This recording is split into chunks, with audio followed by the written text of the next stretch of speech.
예수선교회 설교방송 시간입니다.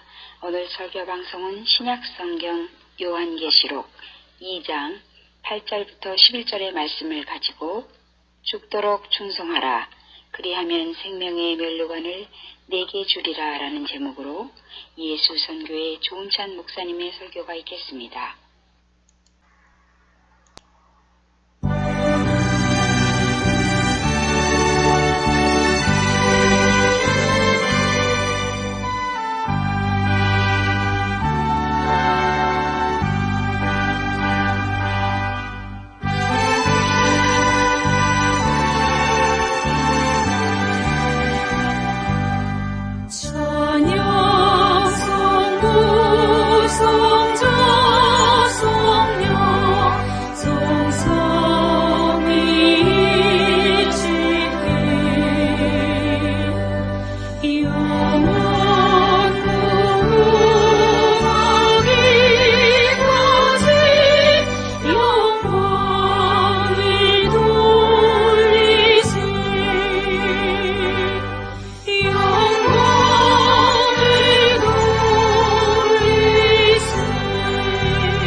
사도신경 암송하심으로 신앙고백 드리겠습니다. 전능하사 천지를 만드신 하나님 아버지를 내가 믿사오며 그 위아들 우리 주 예수 그리스도를 믿사오니 이는 성령으로 잉태하사 동정녀 마리아에게 나시고 본디오 빌라도에게 고난을 받으사 십자가에 못 박혀 죽으시고 장사한 지 사흘 만에 죽은 자 가운데서 다시 살아나시며 하늘에 오르사 전능하신 하나님 우편에 앉아 계시다가 저려서 산 자와 죽은 자를 심판하러 오시리라. 성령을 믿사오며 거룩한 공회와 성도가 서로 교통하는 것과 죄를 사하여 주시는 것과 몸이 다시 사는 것과 영원히 사는 것을 믿사옵나이다. 아멘.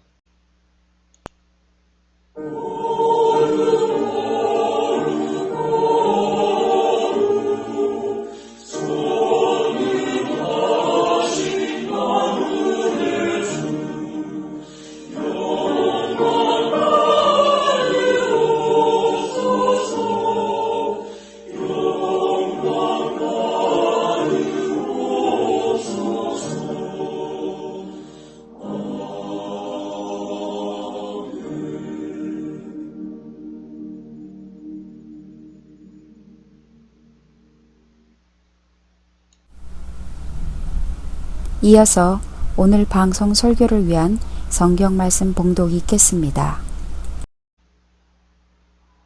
서머나 교회의 사자에게 편지하라. 처음이며 마지막이요 죽었다가 살아나신 이가 이르시되 내가 내 환난과 궁핍을 알거니와 실상은 내가 부요한 자니라. 자칭 유대인이라 하는 자들의 비방도 알거니와 실상은 유대인이 아니요 사탄의 회당이라. 너는 장차 받을 고난을 두려워하지 말라. 볼지어다 마귀가 장차 너희 가운데에서 몇 사람을 옥에 던져 시험을 받게 하리니 너희가 10일 동안 환난을 받으리라. 내가 죽도록 충성하라. 그리하면 내가 생명의 관을 내게 주리라.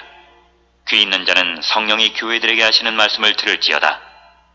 이기는 자는 둘째 사망의 해를 받지 아니하리라.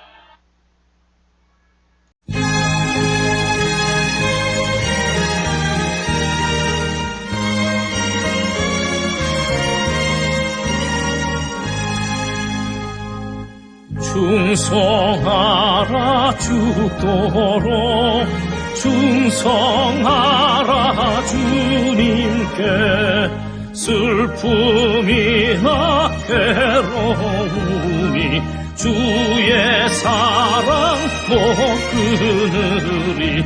충성하라 죽도록 충성하라 끝까지 충성하라 죽도록 충성하라 주님께 찬란하다 천멸유관 들려온다 주의 음성 충성하라 죽도록 충성하라 끝까지 충성하라 죽도록 충성하라 주님께 항상 내가 힘쓰오니 주님 나를 도우소서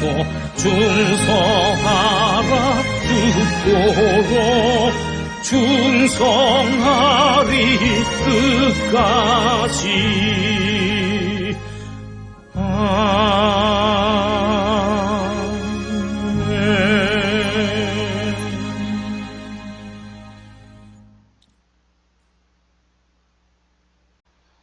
오늘 전해드릴 말씀은 평신도 주일을 맞이해서 신약성경 요한계시록 2장 8절부터 11절 말씀 가지고 죽도록 충성하라 그리하면 생명의 멸류관을 내게 주리라 라는 제목으로 말씀드리겠습니다.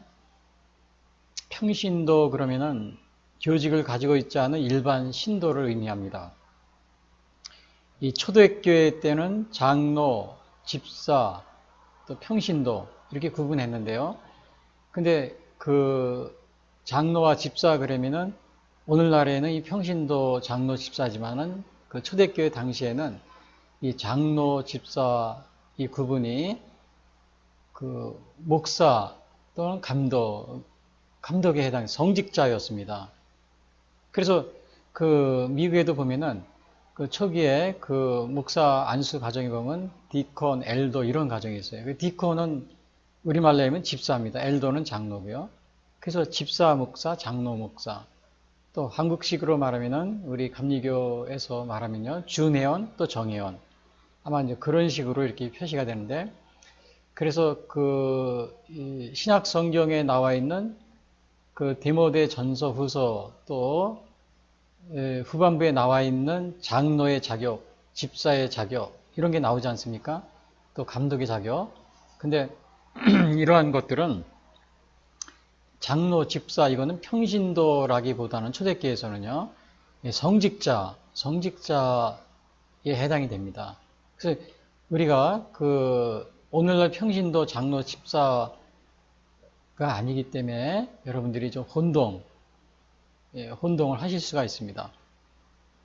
그래서 그러한 점에 주의를 좀 우리가 기울일 필요가 있고요. 이제 카톨릭 같은 경우 평신도와 성직자 굉장히 이렇게 아주 엄격하게 구분이 되어 있습니다. 그런데 우리 개신교에서는 이제 만인 제사장이라고 그래가지고 평신도와 성직자 구분이 천주교처럼 그렇게 아주 엄격하게 구분이 되어 있지 않은데요.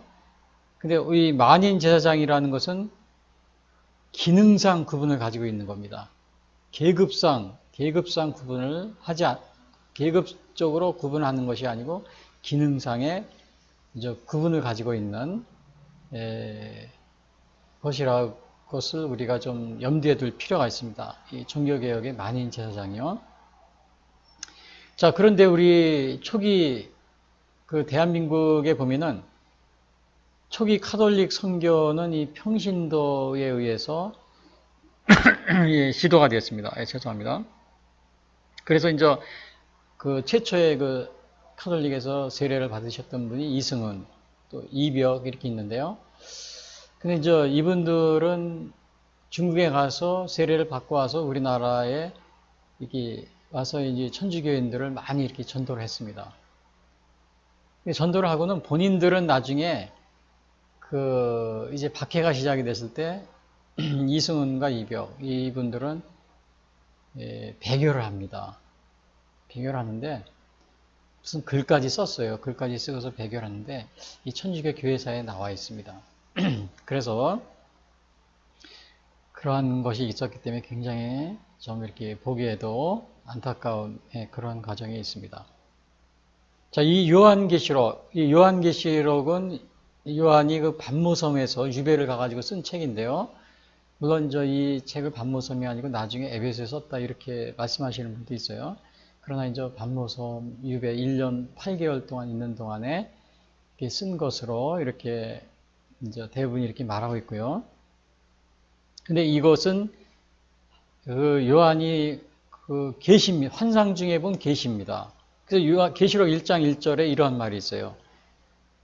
예수 그리스도의 계시라 이는 하나님이 그에게 주사 반드시 속히 일어날 일들을 그 종들에게 보이시려고 그의 천사를 그 종 요한에게 보내어 알게 하신 것이라. 그러니까 이거는 그 예수님이 계시라고 그랬습니다. 예수 그리스도의 계시라. 한마디로 이 계시는 그러니까 요한이 밤모섬에서 이 환상을 보고 쓴 것이 바로 이 요한계시록입니다. 그런데 이 내용 자체가 굉장히 이게 어렵습니다. 저도 이 요한계시록을 물론 어릴 때부터 제가 뭐 많이 읽고 또 듣고 또 목사님 설교도 듣고 그랬지만은 지금 제가요 이 일곱 인과, 일곱 나팔, 일곱 대접 재앙 이런 거를 다시 읽으면은 솔직히 말해서 지금도 제가 그게 무슨 말인지 제가 잘 이해하기가 쉽지가 않습니다. 정확히 무엇을 가리키고 있는지 아마 이제 2000년이 지났으면 대충 우리가 이 역사를 통해서 어느 정도의 짐작을 할 수가 있습니다. 왜냐하면 다니엘서도 보면 다니엘이 한 예언이 이미 다 이루어졌거든요. 역사적 과정을 통해서 볼 때 오늘날 보면은 해석이 되죠. 근데 요한계시록 같은 경우는 거의 뭐 2000년이 지났지만은 이 일곱 인과, 일곱 나팔, 일곱 대접 재앙에 대해서 오늘날 지나온 역사를 통해서 여기에 이렇게 비교해서 우리가 이렇게 해석하기가 굉장히 어려운 점이 많이 있어요. 그만큼 이 어려운 책입니다. 그래서 우리 많은 개신교에서는 이 계시록을 설교하고 또 이것에 대해서 또 강의하거나 이렇게 하는 것을 굉장히 회피하고 있어요. 너무 어려운 책이기 때문에. 그래서 그러다 보니까는 오늘날 보면 많은 이단들이 이 계시록을 또 많이 중점적으로 집중을 해서 또 설명을 하고 막 그러다 보니까 많은 사람들이 거기에 현혹이 돼가지고 이단에 빠져서 또 헤어나오지 못하는 분들이 많이 있습니다. 그래서 우리가 이 계시록에 대한 부분, 이러한 부분은 우리가 좀 등한시하지 말고 좀 시간을 내서 좀 연구를 해가지고 많은 강의를 한다든지 또 설교에 계시록에 대한 부분을 다루었으면 좋을 것이라는 생각이 듭니다. 왜냐하면은 여기 계시록 1장 3절에도 이러한 말이 있어요. 이 예언의 말씀을 읽는 자와 듣는 자와 그 가운데 기록한 것을 지키는 자는 복이 있다. 그러니까 읽는 자와 듣는 자와 지키는 자가 복이 있다 그랬어요. 읽는 자도 복이 있어요. 듣는 자도 복이 있습니다. 그 다음에 기록한 것을 지키는 자도 복이 있다고 그랬어요. 근데 오늘날 보면은 읽고 듣는 거, 이건 잘합니다. 그래서, 죄송합니다. 제가 좀 목이. 읽는 거, 듣는 거 잘합니다. 또 아는 거, 모르는 게 없어요. 뭐 평신도부터 신학 공부하고 또 이렇게 설교하시고 그러면 모르는 게 없습니다. 너무 잘합니다. 근데 지키는 거 잘합니다. 오늘 여기 보니까 이 예언의 말씀을 3절, 1장 1절, 3절, 1장 1절 읽는 자와 듣는 자와 그 가운데 기록한 것을 지키는 자는 복이 있다. 읽고 듣고 굉장히 잘합니다. 저도 오랫동안 이렇게 신학을 또 연구하고 또 성경도 공부하고 그랬지만 제가 때로는 이 다른 분들이 계시록 강의하고 듣는 거 보면 제가 깜짝깜짝 놀랍니다. 너무너무 잘 알고 너무 잘합니다. 그러나 지키는 것을 등한시하고 있는 것을 보게 됩니다. 어디서 볼 수 있느냐? 요즘에 가장 큰 문제가 되고 있는 게 뭐예요? 종교다원주의. 그렇게 설교도 잘하고 말씀도 잘하고 또 교회도 부흥돼서 그렇게 많고 그런데 종교다원주의를 다른 종교도 구원이 있다 이런 거를 서슴없이 막 얘기하고 막 그러고 있는 경우가 많이 있어요. 그런 거에 지적을 하면 뭐 무식하다 그러고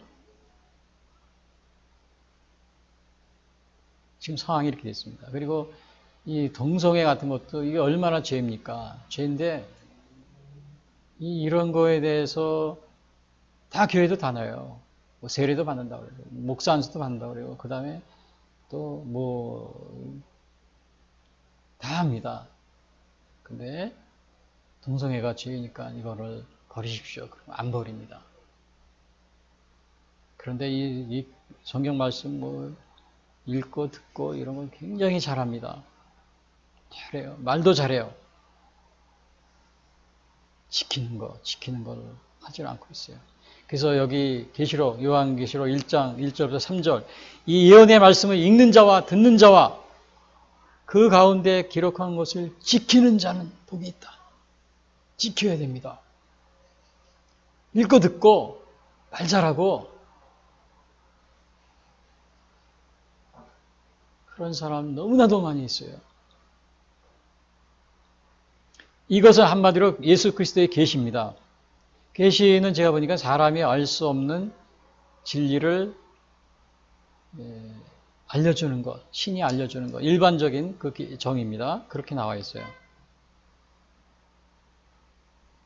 그 사실은 요한 계시록 같은 경우는 계시록에서 알려줬지만 우리가 이해하기가 쉽지가 않습니다.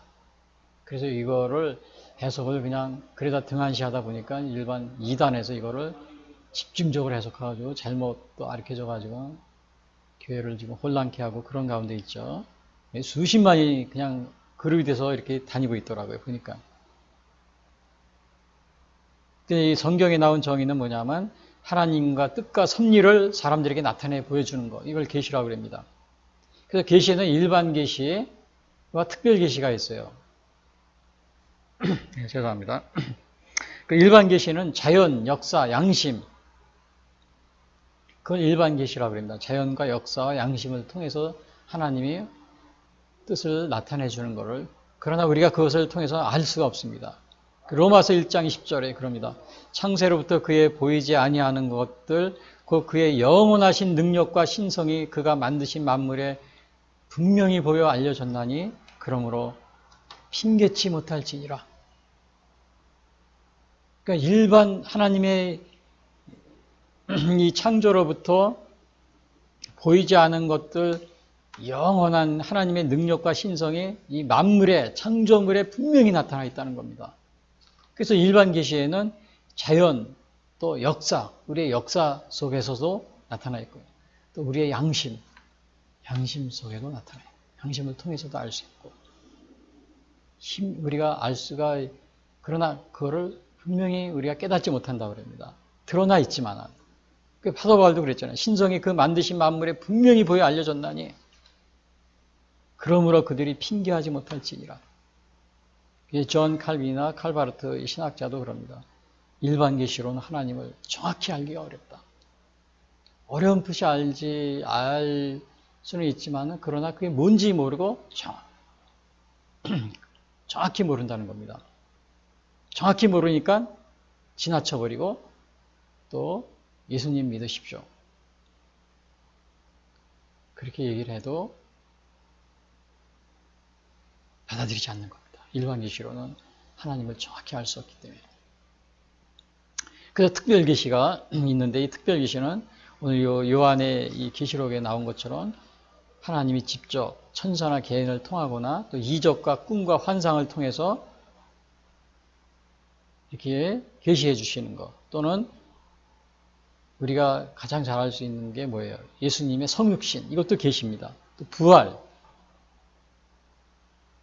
이게 다 계시입니다. 그리고 오늘날 우리에게 가장 아주 잘 알려져 있는 특별 계시가 뭐예요? 성경입니다. 성경. 이 성경에는 하나님의 계시가 잘 구체적으로 잘 드러나 있어요. 그래서 이걸 특별 계시 중에 아주 가장 오늘날 우리가 이렇게 중요하게 여기는 그러한 것 중에 하나가 바로 성경입니다. 그래서 과거에는 이적과 환상, 꿈, 이 성경이 있기 전에요. 이 요한계시록은 아마 한 AD 1세기, 뭐 90년 그 정도, 90에서 100년 사이에 쓰여진 건데, 그 당시에는 이 신약 성경이 전경이 이루어지지가 않았었어요. 그러니까 이때만 해도 이 계시와 환상이 굉장히 중요했었죠. 예언도요. 근데 신약 성경이 만들어진 것은 395년. 그러니까 거의 이 요한이 계시록을 쓴 후에도 300년이 지난 다음에 신약 성경이 그때 정경으로 확립이 됩니다. 그때 성경이 나옵니다. 그래서 그 전까지는 이렇게 하나님께서 계시와 환상, 직접 계시라고 그러죠. 이런 것들이 아주 중요한 하나님의 말씀을 전달하는 그러한 수단이 되어 있었습니다. 특별 계시로서. 근데 성경이 나온 후로는 이제 우리가 성경의 모든 성경의 그 충족성이라고 그럽니다. 하나님의 계시가 모든 것이 다 충족되어 있다. 그래서 과거와 같은 그러한 이 직접 계시, 이러한 것들이 오늘날 많이 이렇게 수행되고 있지 않는 것이 오늘날의 현실입니다.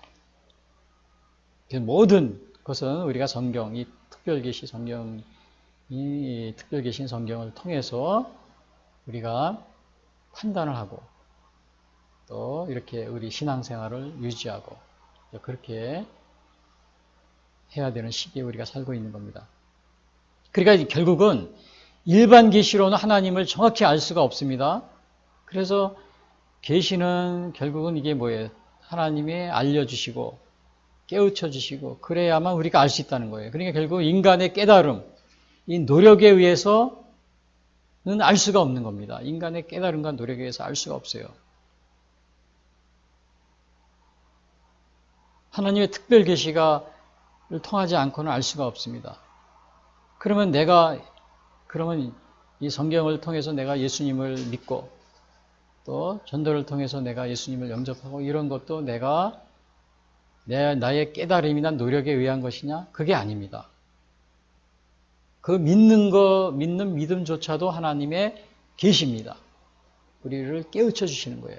그러니까 결국 우리 인간의 깨달음이나 노력에 의해서 알 수가 있는 것이 아니라는 겁니다. 계시는. 고린도서 12장 3절에 이런 말이 있어요. 그러므로 내가 너에게 알리노니 하나님의 영으로 말하는 자는 누구든지 예수를 저주할 자라 하지 아니하고 또 성령으로 아니하고는 누구든지 예수를 주시라 할 수 없느니라. 그러니까 예수님을 주로 고백하는 것조차도 성령님이 인도해 주셨다는 겁니다. 성령으로 아니하고는 누구든지 예수를 주시라 할 수 없느니라. 그러니까 우리 모두가 현재 여러분들이 예수님을 믿고 고백하는 것조차도 성령님의 인도하심 속에서 우리가 알게 됐다는 겁니다.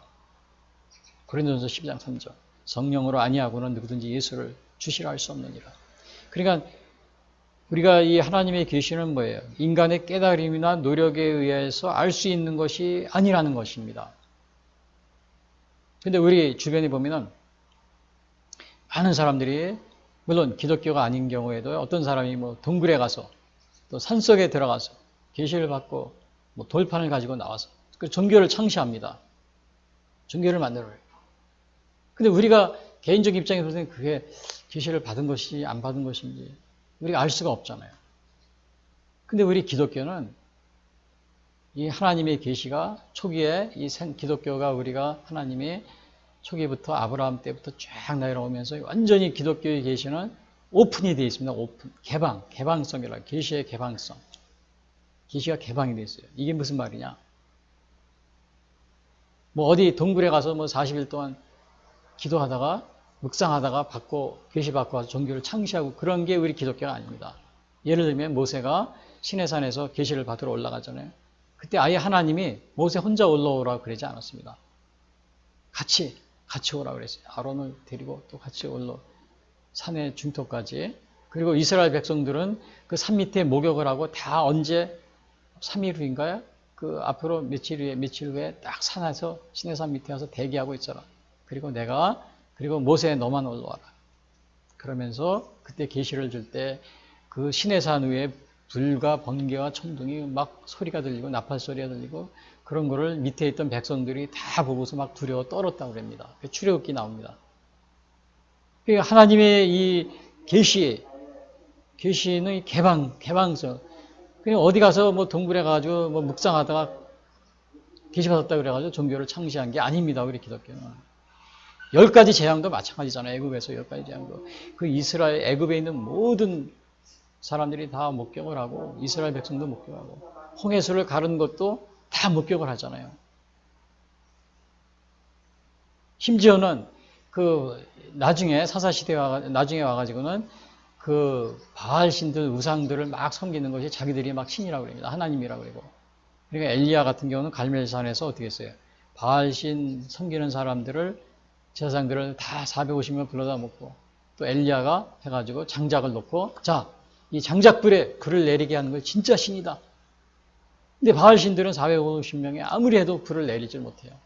근데 엘리야는 그 장작에다 물까지 붓습니다. 그 속임수가 아니라는 것을 나타나기 위해서. 그리고서 하나님께 기도할 때 그때 하늘에서 불이 내려서 그 장작을 사릅니다. 이 우리 하나님의 이 능력과 계시 이런 것들은 완전히 개방이 되어 있어요. 다 보고. 예수님 오셔도 마찬가지였어요. 예수님의 이적과 기사 다 목격했습니다. 죽은 나사로 살릴 때는 아예 썩은 냄새가 나는 것을 동네 사람들이 다 보는 가운데서 나사로를 살립니다. 모든 게 다 그렇습니다. 사도 바울이 회심 때도 혼자서 다메섹에서 이렇게 회심한 것이 아니고 같이 동행하는 사람이 있었어요. 그 눈이 멀었어요. 그 회심 체험할 때. 그 옆에 동행하는 사람이 끌고 내려왔습니다. 같이 끌고 길을 인도해 줬습니다. 우리 기독교는 그래서 그 인간 자신의 깨달음이나 노력에 의해서 알 수 있는 그러한 계시가 아니라는 거. 기도해서 저 금강산 밑에 가서 40일 동안 묵상하는데 뭐 계시 받고 와가지고 종교를 창시하고 나 계시 받았다 그래가지고 만든 게 아닙니다. 저 중동의 뭐 어느 종교처럼 동굴에 가서 이렇게 기도하다가 계시 받았다고 와서 만드는 종교가 아니고요. 그 계시 받는 순간 모세도 그렇고 다 완전히 오픈되어 있습니다. 그것이 한 4,000년 동안 확증이 되어 있습니다. 요한계시록, 물론 이거는 계시록 요한이 혼자 본 거지만 이것은 그렇다. 요한이 혼자서 보고서 뭐 종교를 창시하고 그런 게 아니지 않습니까? 그런 게 아니잖아요. 혼자 본 거니까 아니 또 그것도 뭐 혼자 본 건데 꿈인 거 아니야? 이렇게 할 수 있지만 그러나 요한은 종교를 창시한 게 아닙니다. 그래서 오늘날 세계 우리나라도 마찬가지지만 이 종교를 창시하셨던 분들이 전 세계적으로 뭐예요? 어디 가서 혼자서 되게 다 혼자입니다. 우리는 모릅니다, 그거를. 자, 요한계시록 2장에는 소아시아 7개의 쓴 편지가 나오는데요. 여기에 보면은 오늘 평신도 주일이지만 이 소아시아 7교회에 대해서 그 중에 서문학교에 대해서 말씀드리지만은 이 소아시아 7교회에 7교회 이 말을 통해서 여기에서 많은 본받을 게 많이 있어요. 그래서 이걸 다 하려면 할 수가 없습니다. 너무 많아서. 그래서 오늘은 제가 이 서문학교회를 중심으로 얘기를 하는데요. 이 소아시아 7교회 여기에 보면은 조금 전에 이 화면에 보시면 계시에 대해서 쓴 거 제가 비춰드리는데 아까 이걸 비춰드렸어야 되는데 제가 안 비춰줬는데요. 일반 계시는 자연, 역사, 양심이 있다. 특별 계시는 이적, 꿈, 환상, 또 예수님의 성육신, 부활, 성경 이런 것들이 있다. 이거를 제가 말씀드린 거고요. 그리고 이 소아시아 7개 여기 보면 화면을 보시기 바랍니다. 제가 이제 컴퓨터 화면을 이렇게 글씨를 캡처해 놨기 때문에요. 보시면 됩니다. 그러나 그냥 라디오식으로 들으셔도 관계없어요. 유튜브 화면을 꼭 보지 않더라도요. 제가 다 설명을 해드리니까요. 자, 화면을 보시면은 에베소 교회, 서모나교회, 버가모교회, 두아디라교회, 사대교회, 빌라델피아 교회, 라우디에 교회 7교회가 있잖아요. 자, 오늘은 제가 말씀드린 서모나교회에 관한 거예요. 서모나교회. 근데 각 교회마다 주님 다 물론 신앙생활을 잘 했습니다. 예수님이 여기서 보면 칭찬을 많이 해줘요. 칭찬을 어느 교회든 다 칭찬해 줍니다. 잘했다고. 근데 그 중에서 꼭 뭐 하라는 게 있어요. 에베소 교회는 뭐 어떤 얘기 해줬냐면은 뭐 여러분이 잘 아시는 거예요. 첫사랑을, 처음 사랑을 회복해라. 그 얘기를 해주셨어요. 그 다음에 서머나교회는 오늘 제가 말씀드린 죽도록 충성하라. 그리하면 생명의 면류관을 내게 주리라. 이거에 말씀이니까. 그 다음에 버가모 교회는 다른 거 신앙생활 잘했는데 발람의 교훈을 따르지 말고 회개하라. 이 발람이란 사람이 거짓 선지자에 대한 거는 거짓 선자가 있었죠. 그리고 또 이 두아디라 교회는 뭐냐면은 신앙생활 잘했는데 부족한 것이 있다. 그게 뭐냐? 있는 것을 끝까지 굳게 잡으라. 있는 것을 굳게 잡으라. 그 다음에 사대교회는 뭐예요? 사대교회는 이름은 가졌으나 죽은 교회라고 하시면서 죽은 것을 굳게 서라. 굳게 하라. 그 다음에 빌라델피아 교회는 적은 능력을 가지고도 하나님을 따르고 배반하지 않았는데 가진 것을 굳게 잡아 면류관을 빼앗지 못하게 하라. 이게 빌라델피아 교회가 아니에요. 그 다음에 라우디아 교회에게는 차든지 더 없든지 알아. 차든지 더. 부유하나 가난한 교회래요. 부유하지만 가난한 교회다. 그러나 차든지 더 없든지 알아. 그게 라우디아 교회고 오늘 말씀드릴 서머나 교회는 약간 좀 반대적인 게 반대되는 게 있어요. 그게 뭐냐면 박해 가운데서도 가난하지만 오히려 부유하다. 그거를 얘기해 주고 있어요. 근데 이 라우디아 교회, 마지막인 라우디아 교회는 부유하지만 가난한 교회다. 그리고 차든지 더 없든지 알아. 라우디아 교회가 3장 17절 이런 말이 있어요. 네가 말하기를 나는 부자라 부유하여 부족한 것이 없다 하나 네 공고한 것과 가난한 것과 눈먼 것과 벌거벗은 것을 알지 못하는도다. 라우디아 교회는 부유했지만 가난한 교회였다는 거죠. 그리고 그래서 차든지 더 없든지 알아. 자, 오늘은 그 두 번째 교회인 이 서머나 교회에 대해서 서머나 교회가 하신 말씀 중 이 죽도록 충성하라. 죽도록 충성하라. 그리하면 내가 생명의 면류관을 내게 주리라. 그것이 오늘 설교 제목입니다. 설교 제목에 보면은 제가 보면은 그 화면을 보세요. 서머나 교회가 주제 첫 번째 하시는 분은 서머나 교회 말씀하시는 분은 주님이시다. 근데 이 주님이신데 여기에서 서머나 교회에게 전체적인 그 내용이 뭐냐면 죽도록 충성하라. 죽도록 충성하라. 그리하면 생명의 면류관을 내게 주리라. 여기서 여기 충성은 보면은 이 충성이라는 것은 여기서 먼저 하나님께 충성입니다. 그러니까 뭐예요? 이게 주님의 사역과 또 주님의 말씀의 충성입니다. 사람에게 하라는 것이 아니에요. 물론 사람에게도 해야 돼요. 그러나 먼저 우리가 하나님의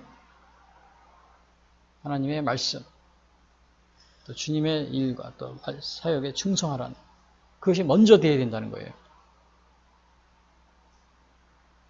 오늘날 보면은 그래서 마태복음 10장 37절에도 그러잖아요.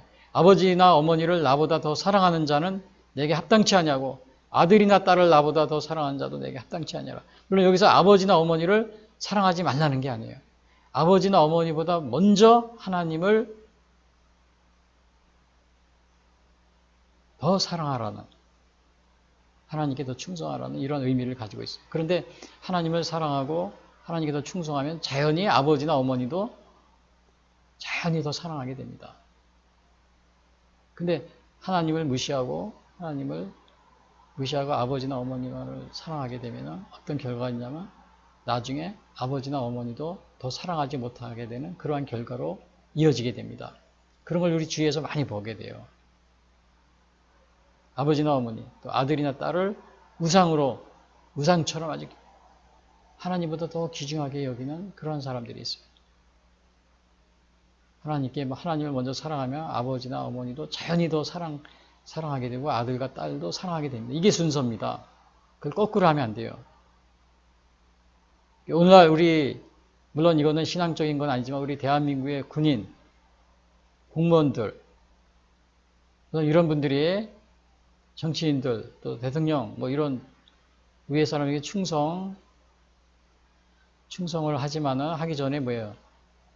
대한민국 자유민주주의에 대한 헌법 그 가치에 먼저 충성을 해야 됩니다. 물론 그 외에 하나님도 물론 이 대한민국의 자유민주주의 헌법이 하나님을 종교의 자유를 허락해주고 하나님을 또 이렇게 예배하는데 그걸 보장해주는 이 대한민국의 헌법과 가치 거기에 먼저 충성을 해야 돼요. 정치인들에게 사람에게 잘못된 사람 정치인들에게 먼저 충성을 하면 안 돼요. 사람에게 하면 안 됩니다. 대통령에게 하면 안 돼요. 군인들이 총지휘관이 누구예요? 대통령이에요. 그렇다고 해서 대통령에게 충성을 하기 전에 먼저 대한민국의 자유민주주의와 종교의 자유, 하나님을 섬기는 데 자유를 주는 이 자유민주주의와 대한민국의 자유민주주의와 헌법과 가치에 먼저 충성을 해야 되는 겁니다. 대통령에게 먼저 하면 안 돼요. 군인들, 공무원들 마찬가지입니다. 연산군 때 보면은 그 연산군이 그 내시 중에 그 4대째 그 선왕부터 이렇게 섬기던 왕을 섬기던 내시가 있었다고 그래요. 연산군이 하도 폭정을 하니까 그 앞에서 정말 충심 어린 그 이렇게 충신의 그 조심해야 된다고 이렇게 당부를 합니다. 근데 연산군이 듣고 있다가 그냥 활을 가지고 쏴서 죽이는 그런 장면이 있어요. 여기 이 내시도 임금이 연산군에 충성을 하기 전에 그 조선 왕, 그 왕조의 그 올바른 전통을 지키라고 왕에게 충성을 한 거, 왕에게 충고를 하는 거, 왕에게 이렇게, 이게 뭐라 그럽니까? 충원을 하는 겁니다. 그게 진실한 충성이에요. 지금 우리 대한민국 군인들, 공무원들, 무슨 일을 하고 있습니까, 지금? 대한민국의 자유민주주의 헌법과 가치에 거기에 충성을 하고 있어요? 아니면 사람에게 하고 있습니까?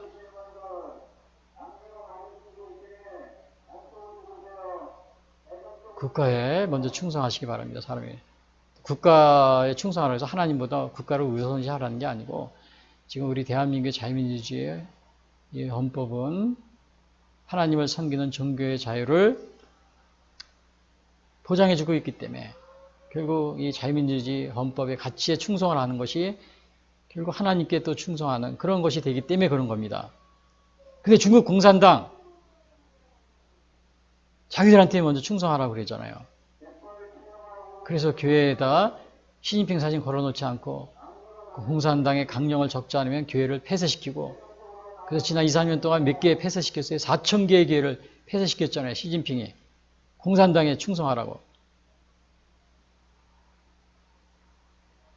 지금 대한민국이 그걸 따라가고 있어요. 중국은 뭐 큰 산이라고 그러고 우리는 작은 산이라고 그래요. 또 저 북한에 그런 일하는 저 북한의 김정은이를 추종하면서 김일성을 추종하면서 정치를 하고 제가 오늘 죽도록 충성하라 이거 말씀드리기 전에 먼저 이 충성하라 이것은 여기 서문학교의 교인들이 충성하는 것이 사람에게 하라는 것이 아니고 목사에게 하라는 것이 한 건 아닙니다. 오늘날 하나님의 말씀 또 주님의 사역과 그 일에 먼저 충성을 하라. 그렇게 하게 되면 자연히 목사님에게도 충성을 하고 또 위에 있는 사람도 충성하는 것이나 마찬가지가 되는 겁니다. 그래서 오늘 이 죽도록 충성하라 그리하면 생명의 멸류관을 내게 주리라. 오늘 여기 8절부터 11절에 나와 있는 말씀 중에 먼저 그 8절에 첫 번째 한 말씀이 뭐냐. 서문학교에 말씀하시는 분은 주님이시다. 서문학교에 말씀하시는 이는 주님이시다. 주님이 말씀하시는 거예요. 뭐 사람이 얘기하는 게 아닙니다. 8절. 그래서 여기 8절에 나와 있는 거 이걸 보면은 제가 읽어드리겠습니다. 성경 말씀을 컴퓨터 화면에 나와 있는 거예요. 서머나교회 사자에게 편지하라. 처음이며 마지막이요 죽었다가 살아나신 이가 이르시되. 자, 여기에서 서머나교회에게 말씀하시는 분은 누구예요? 주님이라는 겁니다. 주님. 다시 보세요. 이 성경 말씀 8절을 서머나교회 사자에게 편지하라. 처음이며 마지막이요. 이 처음이며 마지막이 누구예요? 주님이시잖아요. 죽었다가 살아나신 이가 이르시되. 그러니까 서머나교회에게 오늘 이 말씀을 전하시는 분은 주님이시다. 주님이 말씀하시는 거예요. 주님의 말씀. 계시도 주님이 주신 계시입니다. 어디서 저 동굴에 들어가가지고 묵상하다가 뭐 40일 묵상하다 받아가지고 와서 종교를 창시하고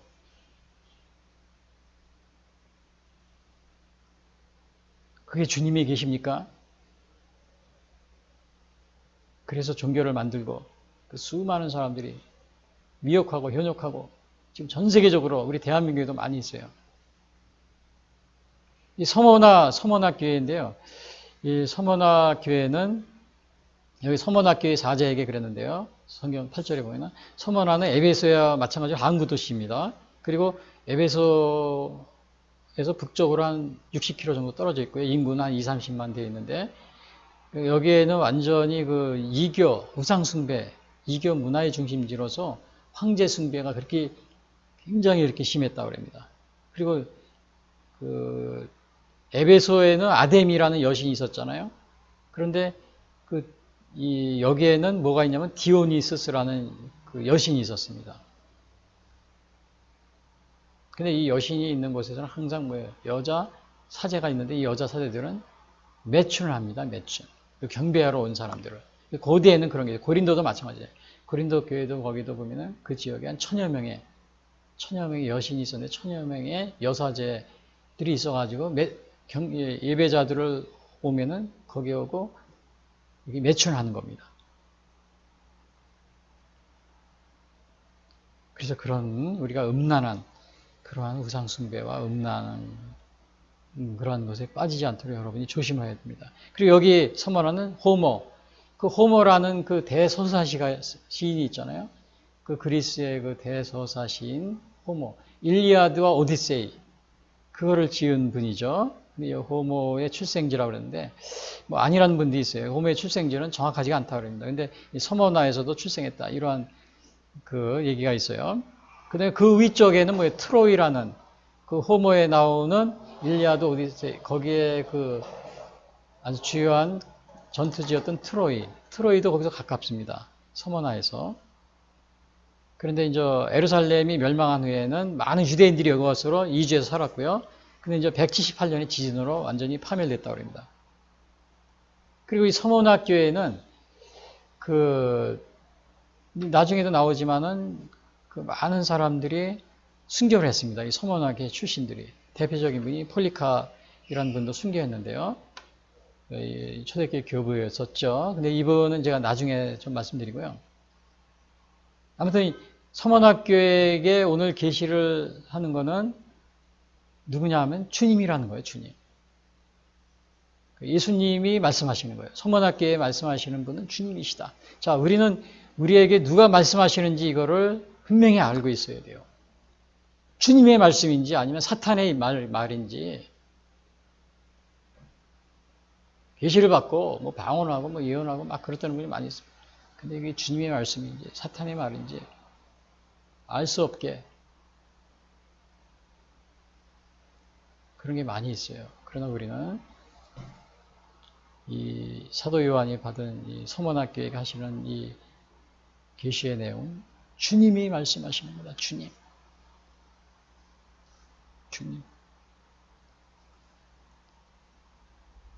그리고 첫 번째가 그거죠. 그 다음에 두 번째는 뭐냐면은 여기에 보시다시피 환난과 궁핍을 서머나 교회에게 한 얘기예요. 서머나 교회가 환난과 궁핍을 당하지만 서머나 교회는 실제적으로는 부유한 자다. 그거를 9절에서 얘기해 주고 있어요. 환난과 궁핍을 당하지만 화면을 보세요. 컴퓨터 화면을. 환난과 궁핍을 당하지만 실상은 부유한 자다. 제가 요약을 해서 이렇게 캡처해놨습니다.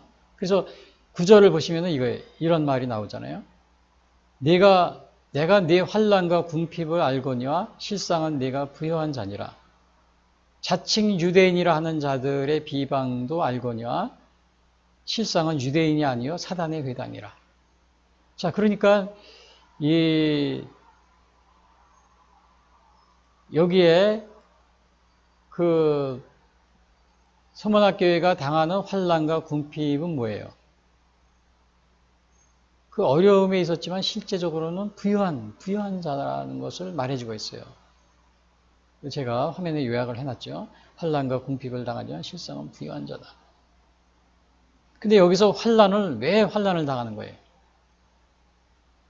이유가 있습니다. 여기서 9절에 보시면 다시요. 화면에 환난, 내 환난은 왜 당한 거냐 하면은 신앙 때문에 당한 환난이에요. 핍박을 받은 거예요. 신앙 때문에. 궁핍, 어렵게 사는 거죠. 가난하게. 경제적 어려움. 이것도 신앙 때문에. 황제 숭배를 거부하니까 정부에서, 국가에서 어떻게 하겠어요? 막 탄압을 하는 겁니다. 일하는 것도 못하게 하고. 그래서 정말 어렵게 살아가는. 근데 이러한 것도 오늘날도 독재국가에서 그러한 일이 비일비재하게 자주 일어나고 있어요. 어느 그 독재자가 하나님의 뜻에 어긋나고 잘못된 길로 가면 막 이제 교회에서 비판하고 또 어떤 일반 개인이나 사회가 또 비판합니다. 그러면 정부를 비판하면 어떻게 돼요? 바로 세무조사를 합니다. 바로 세무조사. 세무조사가 들어와요. 그리고 또 세무조사를 하지 않는다면 또 뭐예요? 다른 압력을 가지죠. 뭐 공수처 수사를 한다든지 동원해가지고. 여러분 이 공수처는 우리나라도 지금 벌써 막 들썩대고 있죠. 공수처는 히틀러가 이 정권을 잡고 독재를 하는데 결정적인 역할을 했던 게 뭐예요? 수권법을 통과시킵니다. 그게 자기가 이 행정부에서 입법부에서 하는 것이 아니고 행정부 주관으로 이 마음대로 체포하고 구금하고 감금하고 조사하고 막 그걸 마음대로 할 수 있는 게 그 수권법을 통과시킵니다. 처음에는 그거 전에는 독일도 어느 정도의 견제가 가능했었어요. 근데 히틀러가 그 1차 세계대전의 어려운 상황을 이용해서 히틀러가 애국적으로 막 얘기하니까 사람들이 거기에 완전히 속아 넘어간 거죠. 그 수권법을 통과시키고 나니까 자기의 정적들을 다 잡아들이고 수사하고 처형하고 그 수권법으로 해가지고요. 그래서 독재를 유지했던 겁니다. 그래서 오늘날 우리 대한민국이 뭐 있어요? 공수처법. 완전히 그 상권분립에 이거를 완전히 그냥 무력화시키는 거잖아요. 행정부에서 마음대로 대통령이나 행정부 마음대로 수사하거나 또 수사를 자기들 편에는 수사를 안 할 수도 있고 상대방을 수사를 해서 처형할 수도 있고. 근데 이 공수처뿐만이 아니에요. 각 분야에 다 설치하고 있어요. 지금 우리나라 대한민국에는 각 단위별로 동사무소, 면사무소 다 있는데 이거를 또 그러니까 검찰을 무력화시키기 위해서 공수처를 만듭니다. 또 각 행정을 무력화시키기 위해서 주민자치법을 만들어요. 또 군대에서는 또 뭐가 있어요? 뭐 위원회를 만드는 겁니다. 위원회를 만들어가지고 민간인들을 시켜가지고 군인을 또 감시해. 뭐 인권위원회 같은 걸 만들어가지고 또 감시합니다. 또 분명히 교육부가 있고 교육 공무원들이 있고 다 그런데 또 요즘에 엊그제 보니까 또 교육위원회를 만든다고 그래요. 교육위원회를 만들어가지고 전 교육을 다 장악하는 겁니다.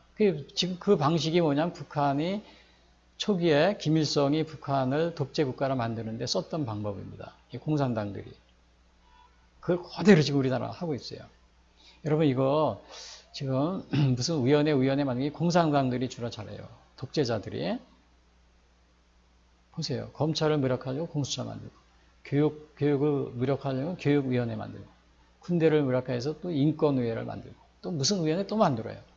또 우리나라 그 동사무소 자치 다 이렇게 돼 있는데 이거를 하기 위해서 뭐 전국에 5천여 개의 주민자치회를 만든대요. 이거 다 공산당들이 하는 겁니다. 히틀러하고 수권법처럼 무력화시키는 방법에 그대로 지금 하고 있어요. 지금 국민들이나 공무원들 사람에게 충성하면 안 됩니다. 좀 미안한 얘기지만 국회의원이나 대통령에 충성하지 마세요. 이 나라 자유민주주의 헌법과 가치에 먼저 충성을 하십시오. 그래야 이 나라를 지킬 수가 있어요. 근데 여기서 그러니까 여기에 오늘 라우디 서머나교회가 환난과 궁핍 당하는 겁니다. 황제 숭배를 거부하고 하나님께 충성하니까 바르게 살려고 하면 이렇게 환난과 궁핍을 당합니다. 미국에도 엊그제도 보니까 어느 교사가 어느 목사의 목사, 어느 그 교목인가 그랬어요. 근데 그 교목 학교 체포해서 동성애는 죄라고 얘기하니까 금방 그 고소고발해가지고는 해고가 됐습니다. 그 교목 학교 목사였죠. 교목이었었죠. 지금 상황이 이렇게 돼버렸습니다. 그런데 무슨 우리나라 동성애법을 차별금지법을 통과시킨다고요? 지금 차별금지 통과시킨 나라가 그거 각 교회에서 찬성을 하고 목사들이 찬성하는 목사님들 많이 있어요. 그렇게 해가지고 지금 이런 상황이 돼버렸잖아요. 바른 말을 하고 올바르게 살려고 하는 사람들이 환난과 궁핍을 당합니다.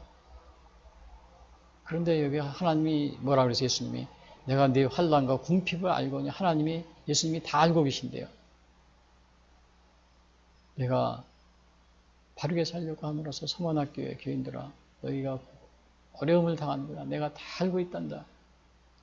그렇지만 내가 그 핍박 속에서 가난하게 살지만 그러나 너는 부유한 자다.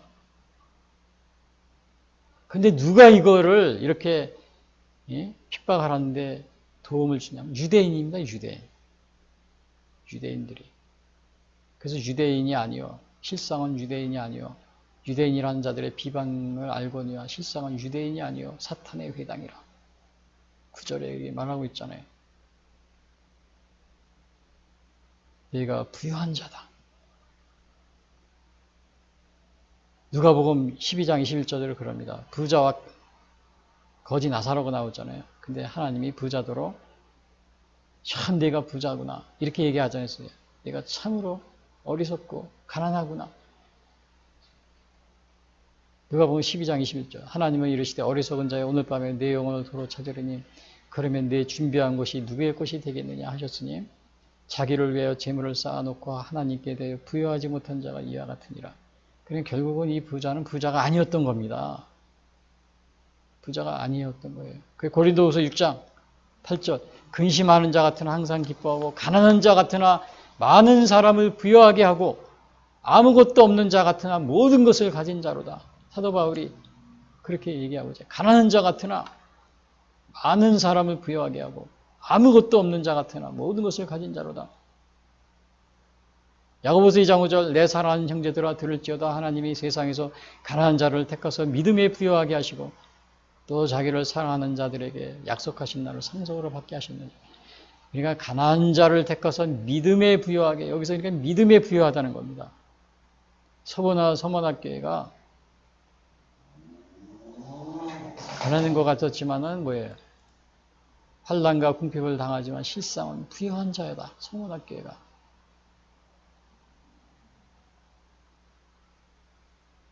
화면을 보시면 제가 요약을 해놨어요. 성경 말씀 다시 보시면 이렇게 나와 있죠. 가난한 것 같지만 부유한 자. 근데 오늘날은 어떻습니까? 부유한 것 같지만 가난한 것이 오늘날 현실이 아닙니까?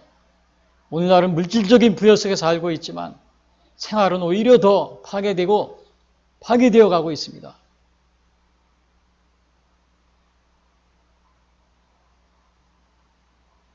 그러니 이제 이렇게 그 부유한 것 같지만 가난하고 또 이게 뭐야 오늘날은 보면 자유를 남용해가지고 뭐 동성애 같은 이런 죄악이 난무하고 또 극심한 빈부격차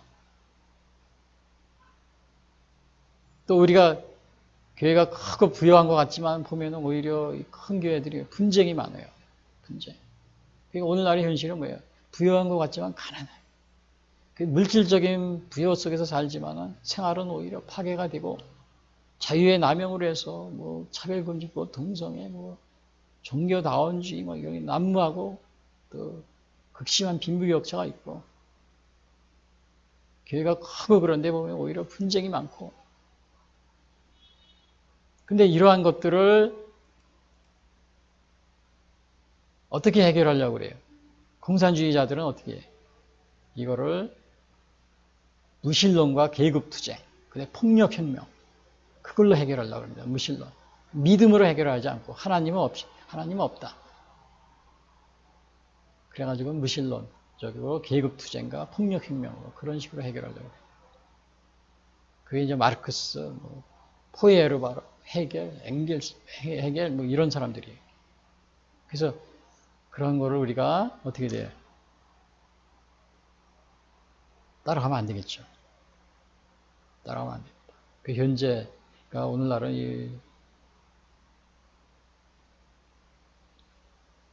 오늘날 이렇게 어려운 상황을 해결하기 위해서 공산주의를 추정해서 해결하려고 안 되는데 왜냐? 거기는 하나님이 없는 이 무신론, 계급투쟁, 폭력혁명 이런 거를 가지고 해결하려고 하기 때문에 절대로 따라가면 안 됩니다. 그래서 북한과 연방제 이런 거는 생각도 하지 마세요. 북한의 헌법과 그리고 저 독재 체제 이런 것들이 없어지지 않는 한은 교류하는 것도 조심해야 됩니다. 교류. 왜냐하면 같이 그거를 우상 숭배를 해야 돼요. 김일성, 김정일, 김정은을 신으로 섬겨야 돼요.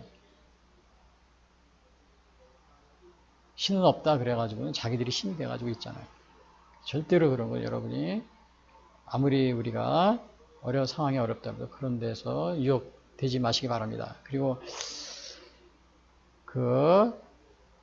여기에서 또 9절에 보니까 그러니까 이 두 번째는 뭐냐? 환난과 궁핍을 당하지만 실상은 부유한 자다. 근데 이 부유한 자인데 이게 유대인들의 회방이 많다는 겁니다. 9절에 보니까 자칭 유대인이라는 자들의 비방도 알고냐? 실상은 유대인이 아니요 사탄의 회당이라. 사탄이라고 그러죠. 사탄. 유대인이 아니고. 그래서 마태복음 3장 9절에도 그럽니다. 속으로 아브라함이 우리 조상이라고 생각하지 마라. 세례 요한한테 나옵니다. 유대인들이. 그러니까 내가 너희에게 이르노니 하나님이 능히 이 돌들로도 아브라함의 자식이 되게 하시니라. 마태복음 3장 9절. 그러니까 유대인이 아니요 그랬잖아요. 실상은 유대인이 아니요 사탄의 회당이라. 그러니까 사탄의 그러한 도구가 되어가지고 이렇게 기독교인들을 박해하는데 앞장서고 있는 것이 바로 당시의 유대인들이었습니다. 그러니까 오늘 첫 번째 이 서문학교에게 하신 말씀이 뭐예요? 첫 번째는 서문학교에게 말씀하시는 분은 주님이시다. 그리고 두 번째는 뭐라고 해요? 환난과 궁핍을 당하지만 실상은 서문학교회가 부유한 교회다. 자, 그리고 세 번째는 뭐냐? 세 번째요. 고난을 두려워 말고 죽도록 충성하면 생명의 면류관을 받게 되고 둘째 사망의 해를 받지 않게 된다. 그게 10절과 11절에 나와 있어요. 그러니까 세 번째로 한 얘기가 뭐예요? 고난을 두려워 말고 죽도록 충성하면 생명의 면류관을 받게 되고 둘째 사망의 해를 받지 않게 된다. 네 가지를 얘기하고 있어요. 네 가지. 그래서 그래서 오늘 여기에서 주제 세 번째는 고난을 두려워 말고 죽도록 충성하면 생명의 면류관을 받게 되고 둘째 사망의 해를 받지 아니한다. 10절, 11절. 그래서 10절, 11절에 있는 말씀을 보시면요. 읽어드리겠습니다. 너는 장차 받을 고난을 두려워하지 말라. 볼지어다 마귀가 장차 너희 가운데서 몇 사람을 옥에 던져 시험을 받게 하리니 너희가 10일 동안 환난을 받으리라. 네가 죽도록 충성하라. 그리하면 내가 생명의 면류관을 내게 주리라. 귀 있는 자는 성령이 교회들에게 하시는 말씀을 들을지어다. 이기는 자는 둘째 사망의 해를 받지 아니하리라. 그러니까 여기에서 하고자 하는 말이 뭐예요? 고난을 두려워 말고 죽도록 충성하면 생명의 면류관을 받게 되고 둘째 사망의 해를 받지 않게 된다. 그래서 11절에 있는 말씀을 여기 보시면은 고난을 두려워 말라. 먼저 뭐라고 그랬어요? 고난을 두려워하지 말라.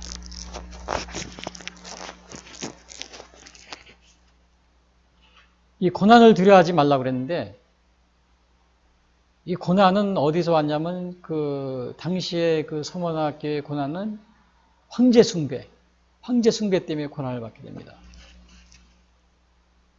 근데 어느 정도였냐면요. 황제 숭배는 당시에는 좀 향을 그 기록에 나와 있어요. 고고학자들이 그 기록에 보면은 향을 피우고 황제가 주님이시다를 고백하고 이렇게 막 그런 게 그렇게 해야 된답니다. 그리고 나면은 증명서를 발급해 줬대요. 황제 숭배를 했다는 증명서. 그 증명서까지 발급해 줬으니까 그 상황이 어느 정도인지 알 수 있겠죠. 그리고 그 고고학자들은 예수님에 대한 그 예배와 황제 숭배 사이에 유사점이 있다고 그렇게 얘기를 하고 있어요. 그 기념 주화 같은 걸 이게 발굴했는데 거기 보면 뭐 황제 만세, 황제는 지상의 주님이다. 또 황제는 또 권세를 가지고 축복을 받으신 분이고 또 위대한 분이시다. 막 이런 게 써져 있다고 그럽니다. 이 정도로 황제 숭배라는 겁니다. 신을 숭배하듯이. 그래서 이러한 그 황제들이 그 로마 시대 10대 박해가 있어요. 그 대부분이 네로 황제, 도미트니아누스, 트라이아누스, 하드리아누스, 아우렐리우스, 세베루스, 막시누스, 데시우스, 발레리아누스, 갈레리우스 이 10명 정도 됩니다. 10대 박해 유명한. 그러니까 결국 네로 황제가 50년도부터니까 그때부터 이 갈레리우스 마지막 10번째 황제 311년까지 거의 뭐 한 250년에 걸쳐서 기독교 박해가 있었던 겁니다. 이 박해도 보통 뭐 사자밥이 되게 하고 십자가 처형을 하고 또 재산을 몰수하고 추방하고 또 맹수하고 결투하게 하고 유배를 시키고 이런 박해를 했어요. 엄청난 박해가 있었습니다. 근데 예수님이 여기보다 너는 장차받을 고난을 두려워하지 말라. 그래서 그것이 앞으로 사도 요한이 반모섬에서 한 200년 후에 300년 후에 일어날 그 박해를 미리 벌써 알고서 장차받을 고난을 두려워 말라. 장차받을 고난을 두려워 말라. 근데 오늘날 우리도 현재 살면서 고난을 여러분이 두려워하지 마시기 바랍니다. 왜냐? 하나님은 우리에게 감당하지 못할 시험은 주시지 아니한다고 그랬어요. 그래서 하나님을 의지하시면 두려워하지 마시기 바랍니다. 고린도전서 10장 13절에 보면 이런 말이 있어요. 사람이 감당할 시험 밖에는 너희가 당한 것이 없나니 오직 하나님은 미쁘사 너희가 감당하지 못할 시험 당함을 허락하지 아니하시고 시험 당할 즈음에 또한 피할 길을 내사 너희로 능히 감당하게 하시느니라. 그럼 여러분 두려워하지 마시기 바랍니다. 그리고 여기 10절에 보면 너는 장차받을 고난을 두려워하지 마. 또 두 번째 나온 게 뭐가 있어요? 마귀가 장차 너희 가운데서 몇 사람을 오게 던져 시험을 받게 하려니 화면을 보시기 바랍니다. 10절이요. 너희가 10일 동안 한 날을 받으냐. 너희가 그러나 뭐라고 그랬어요? 죽도록 충성하라 그랬어요. 환난을 받으라 죽도록 충성하라. 여러분 우리는 죽도록 충성하고 있습니까? 예수님도 뭐라고 했어요? 빌립보서 2장 8절. 사람의 모양으로 나타나서 자기를 낮추시고 죽기까지 걱정하셨으니 그 십자가에 죽으심이라. 예수님이 십자가에 달려 그렇게까지 복종하신 겁니다. 죽기까지 복종하셨다 그랬어요. 그리고 여기 10절에 보니까 그 생명의 간을 또 10절에 화면을 보세요. 내가 죽도록 충성하라. 그리하면 내가 생명의 간을 내게 주리라. 10절에 그렇게 나왔지 화면에. 화면을 보세요. 생명의 간을 내게 주리라 그랬어요. 그 전에 성경에는 생명의 면류관이라고 했어요. 근데 여기서는 생명의 관. 이거는 생명의 관은 뭐예요? 신앙의 정교를 지킨 자들에게 주어지는 상급입니다. 그래서 야고보서 1장 12절 시험을 참는 자는 복이 있나니 이는 시련을 견디어낸 자가 주께서 자기를 사랑하는 자들에게 약속하신 생명의 멸류관을 얻을 것이기 때문이라. 여러분, 신앙생활에도 어려운 만나면 배교하지 않았어요?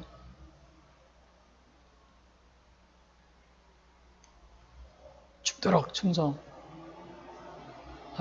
우리가 조금 어려운 만나면 주님을 배반하고 그런 적은 없습니까? 그리고 또 여기 11절에 보면 뭐라고 나와 있어요? 귀 있는 자는 11절, 귀 있는 자는 성령이 그들에게 하시는 말씀을 들을지어다. 이기는 자는 둘째 사망의 해를 받지. 둘째 사망이라는 게 나옵니다. 둘째 사망의 해를 받지 않는다. 첫째 사망은 우리가 육신으로 죽는 거예요. 둘째 사망은 죽은 후에 심판을 받는 거. 심판을 받아서 영벌에 처해지는 것, 그거를 둘째 사망이라고 부르는 거죠. 히브리서 9장 27절. 한 번 죽는 것은 사람에게 정한 것이요 그 후에는 심판이 있으리니. 우리에게 심판이 있습니다. 죽은 다음에. 그리고 그 심판 후에 영벌에 처해지느냐 아니면 영생에 들어갔느냐, 그게 정해집니다. 이것은 믿지 않는 자들이 당하는 하나님과의 분리, 둘째 사망은 그거예요. 영원한 죽음을 말합니다. 영원한 죽음. 계시록 2장 14절. 사망과 음부도 불못에 던져지니 이것은 둘째 사망고 불못이라. 누구든지 생명책에 기록되지 못한 자는 불못에 던져지더라. 사도 요한이 이 계시록을 보면서 불못에 던져지는 그 환상을 본 겁니다. 생명책에 없는 사람들이 쫙 줄이 서 있는데 막 불못에 던져진다는 거예요. 네, 생명책에 기록되지 못한 자는. 근데 여기 오늘 11절 뭐라고 했어요? 귀 있는 자는 성령이 그들에게 하시는 말씀을 들을지어다. 이기는 자는 둘째 사망의 해를 받지 아니한다. 여러분, 예수님을 오늘 주님으로 영접을 하셨습니까? 여러분, 늦기 전에 빨리 주님을 영접하시기 바랍니다. 늦기 전에 하셔야 됩니다. 어느 두 사람이 그 부흥회 갔어요. 부흥회 왔는데, 그냥 목사님, 부흥사님, 굉장히 이제 감동을 많이 받았어요. 근데 이제 마지막에 그 목사님이 그러시는 거예요. 야, 이제 결신의 시간입니다. 여러분들이 새로 믿기로 결심하셨으면 오늘 여기 종이 나눠진 여기에 쓰시고 앞에 나와서 기도 받으시기 바랍니다. 그리고 시간을 줬어요. 근데 두 사람이 친구가 둘이 갔다가 야, 우리도 써내자. 예수님 믿자고 우리 다짐하고 기도도 받자. 그런데 한 친구가 그러더랍니다. 뭘 그렇게 서두르는가? 우리 여유를 갖고 좀 생각하자구나. 그래서 결신하는 그거를 하지 않고 그냥 나왔다고 그럽니다. 나오는데 요즘에 보면 미국 같은데 뭐 또 서구 같은데 보면은 교회도 막 총으로 막 총기 사고 나고 막 그러잖아요. 근데 그 총을 마치 교회에서 일어나는데 경관에서 그 나오다가 총에 맞아 죽었다고 그럽니다. 그러니까 이분은 글쎄 어떻게 되는지 모르겠어요. 그때 예수님이 영접하고 그 결신한 데 나가서 고백하고 그랬으면 얼마나 좋았을까. 기회가 더 이상 없는 겁니다. 기회. 여러분 지금 늦기 전에 내일 우리가 알 수가 없어요. 여러분 늦기 전에 빨리 결심하십시오. 늦기 전에.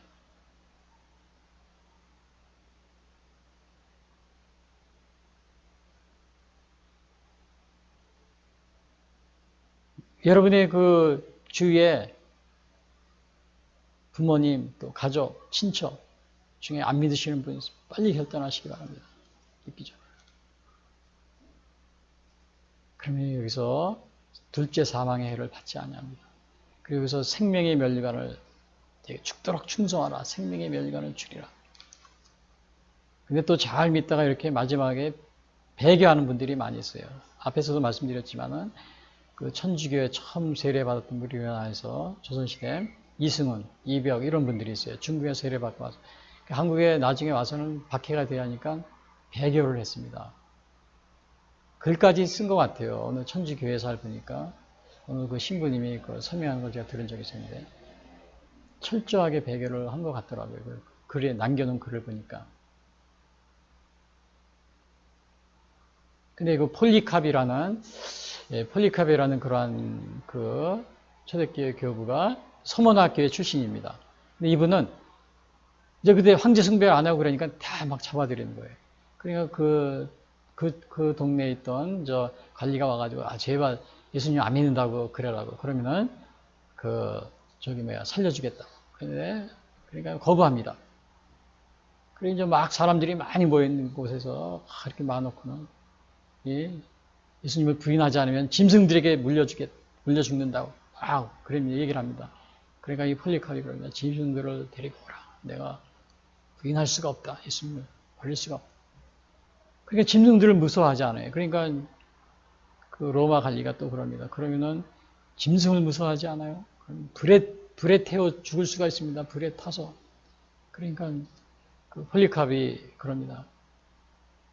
영원히 꺼지지 않는 지옥불이 있는데 내가 겨우 1시간만 견디면 되는 그 불을 갖다 내가 두려워하겠어? 그러면서 정말 불에 타서 숭배했다. 자, 오늘 여러분들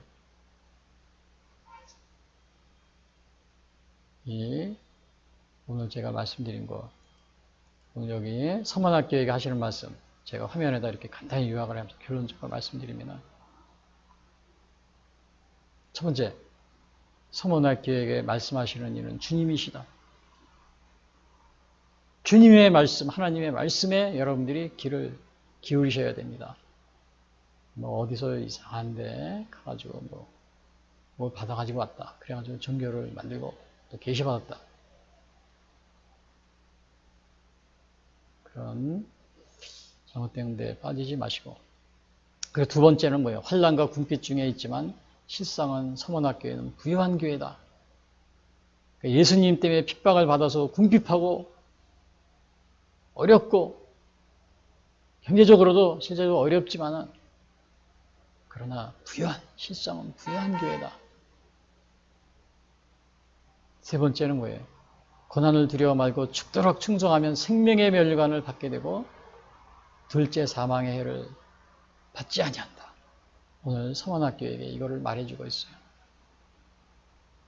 그래서 오늘 여러분들 평신도 주일을 맞이해서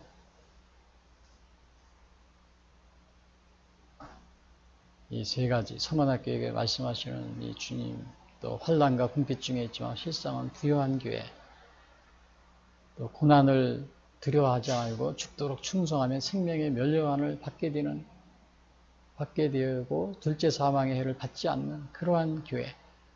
여러분 평신도 늘어서 고난을 두려워하지 말고 죽도록 충성하면 생명의 면류관을 받아서 둘째 사망의 해를 받지 아니하는 그런 삶을 사시면 여러분이 되시기 바랍니다. 그리고 환난과 궁핍을 받지만은 예수님은 뭐라 했어요? 실상은 부유한 자다. 실상은 부유한 자다. 왜냐? 주님이 그러셨잖아요. 내 영혼을 죽이는 자를 내 몸을 죽이는 자를 두려워하지 말고 내 영혼을 죽이는 자를 두려워하라. 하나님이 그러셨잖아요. 그리고 여기서 죽도록 충성하라 그랬는데 충성은 하나님에 대한 충성이 먼저입니다. 가정에서도 부모님보다도 하나님에 대한 충성이 먼저예요. 하나님을 충성하면은 부모님 충성도 자동적으로 됩니다. 우리 대한민국에도 군인, 공무원, 국회의원, 대통령 이러한 분들 국가에 대한 자유민주주의 대한민국 헌법과 가치에 대해서 충성을 하시기 바랍니다. 그래서 대한민국 헌법, 자유민주주의 헌법이 최우선이다 이런 것이 아니고 지금 현재 대한민국은 종교의 하나님을 예배하는 하나님을 경배하는 종교의 자유, 신앙의 자유를 존중하고 있잖아요. 그래서 그 존중하는 자유민주주의 대한민국 헌법에 충성하고 가치에 충성하라는 겁니다. 근데 우리 군인 공무원들, 정치인들에게, 사람에게 먼저 충성하지 마세요. 대한민국 자유민주주의 헌법과 가치에, 종교의 자유로 하나님을 경외하는데 그를 보호해주고 있는 자유민주주의 대한민국 헌법의 가치에 먼저 여러분이 헌법과 국가에 먼저 충성하시길 바랍니다. 아직도 공산주의 정치인들에 충성하고 그걸 따라가는 사람들이 많이 있어요. 다 같이 기도하겠습니다.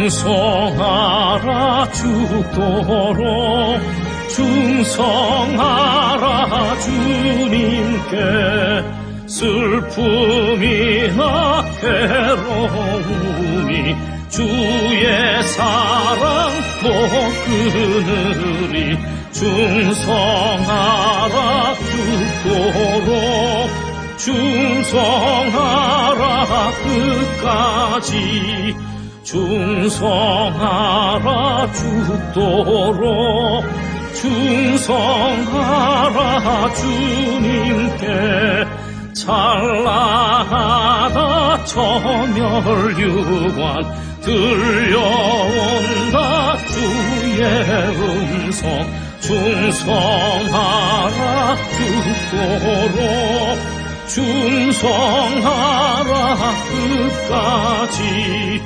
충성하라 죽도록 충성하라 주님께 항상 내가 힘쓰오니 주님 나를 도우소서 충성하라 죽도록 충성하리 끝까지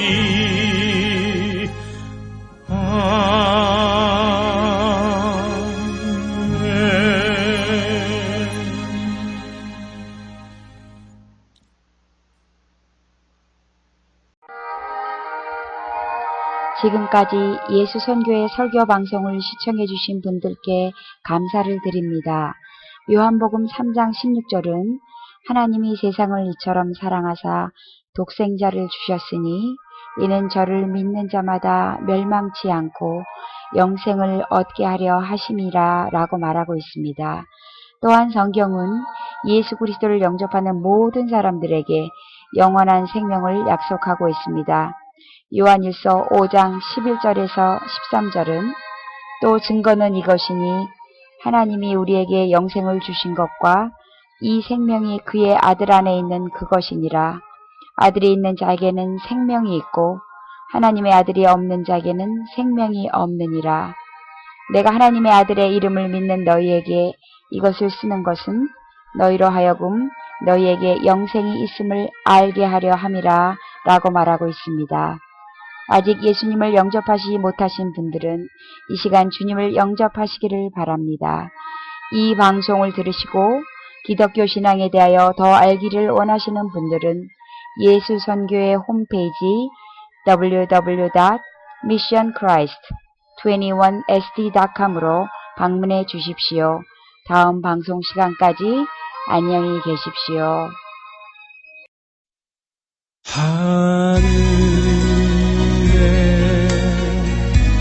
계신 아버지 이름 거룩하사 주님 나라 임하시고 뜻이